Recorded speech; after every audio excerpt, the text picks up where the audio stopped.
সকাল সকাল উঠেছি, আজ দেরি আজ করি নাই, যাবো চড়ুই ভাতিতে, তাই আজ আনন্দের সীমাও নাই। রেডি হয়ে গেছি আমি মাকে আসছি বলে, গাড়ি বের করে তাই যাচ্ছি আমি চলে।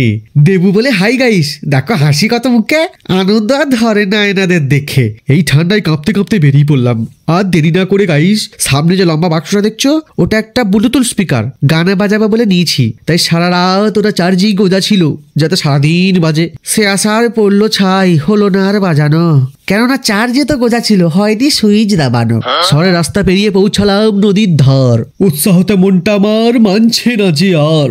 দেখো কত সুন্দর একটা জায়গা, বাঁ ধারে সর্ষের ক্ষেত, ডান ধারে অজয়। অবশেষে পৌঁছালাম পিকনিকের সেই জায়গায়। আমরা অনেক আগেই চলে এসেছি গাইস, বাকিরা ওই যে আসছে।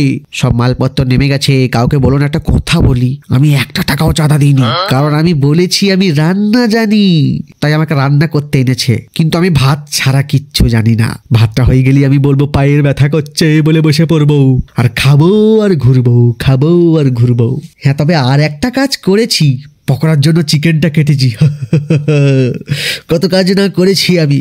টিফিনের দায়িত্বটা এনার কাঁধে ছিল, উনি আবার শেখাচ্ছিল কলা কিভাবে খেতে হয়।